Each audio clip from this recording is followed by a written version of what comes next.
Welcome everyone. I'm Krissy with 2 Sheep, 1 Wheat. Today I'm going to do a review for you on a board game called Lost Ruins of Arnak. It's a 1 to 4 player game. It is a deck building game and a worker placement game. If you want to see more videos like this, don't forget to like and subscribe below.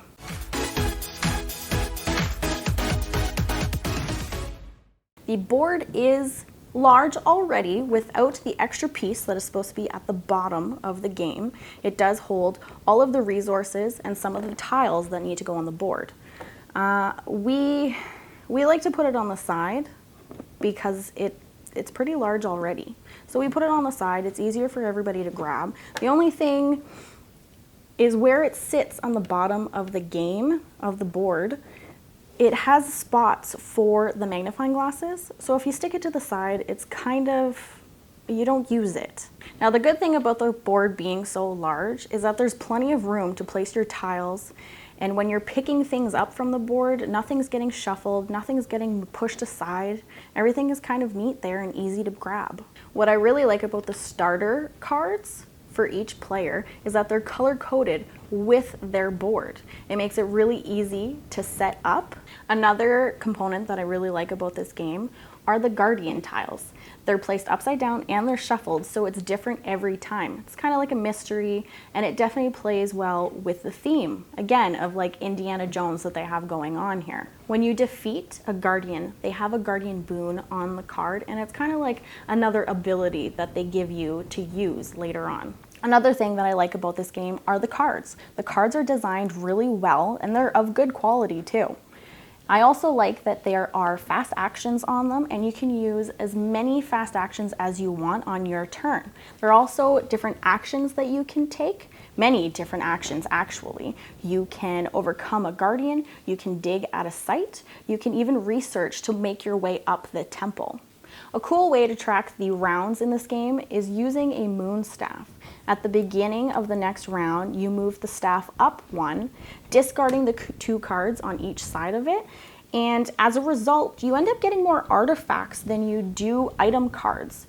Item cards are pretty useful in the beginning because they are being reshuffled into your deck, and they do give you quite a bit of abilities, but towards the end of the game, it's kind of nice to have those artifact cards, as the ability on it is you're able to play it right away. You're able to collect that reward or that bonus that's on those artifact cards right away before shuffling them back into your deck. I found towards the end of the game, I wasn't buying as many item cards because the artifact cards were more useful to me at the end. The only reason that I found myself buying any item cards at the end were solely for the victory points. Now, talking about the rounds, I did find the game, I felt like the game started mid-game. I think if it would have had 1 extra round, it would have been more fun. I would have felt like I was finished at the right time. I kind of wanted more when it was finished. Now, when you discover a new dig site, you get to collect an idol. And those do give you victory points towards the end, and they actually give you an ability if it's flipped up the right way. Now, when you collect those, you can place them on your player board, and I use them as like an emergency. Not emergency, maybe when I'm stuck. If I'm stuck, there is an option on your board right here where you can place them there, and then you get these actions right here on the side. It's nice to have them there just as an in case, right? I find myself sometimes I play the wrong card. I should have kept it. I should have gotten a resource for it, but I didn't. But now I have the option to sacrifice a point, because each slot of those are worth a point. Now, there are some cards in there that will allow you to take one off, which is great because then you can utilize it more often. Now, because you are placing them there and they usually remain there for the rest of the game, you don't collect those points that are underneath of them.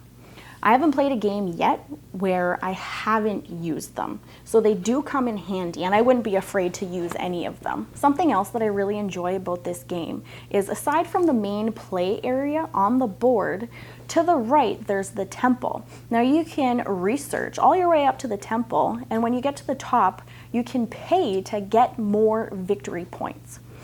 It is kind of a trek up there. I find with 2 players, you don't get as far as maybe you would with 3 or 4 players. You do get resources and you do get extra perks for moving all the way up. Now, one of them is assistance. Now, I enjoyed the assistance because, again, I got myself in a little bit of a pickle, and when I realized that I hadn't exhausted my assistant yet, it came in handy. I got some money, I was able to play the cards that I needed to and get what I needed done.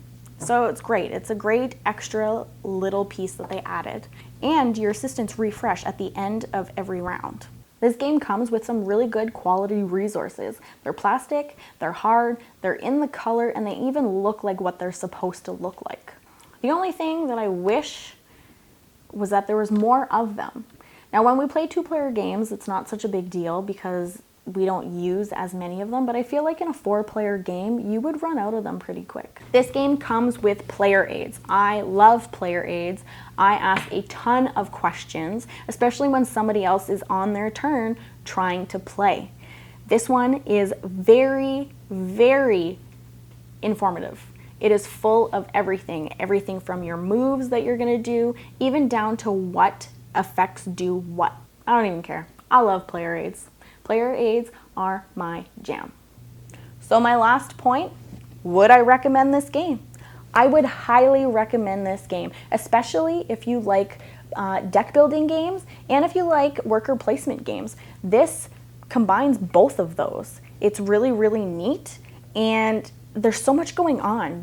The time goes by so fast when you're playing this game, and the theme on the board just draws you in. You feel like you're actually there. It's awesome to play. It's been on our table a couple of times, and it will for sure be on our table again, especially with the high quality resources and the cards, and of course all the artwork. The artwork draws into the theme. It's great. I really enjoyed it, and I'm glad that we got it.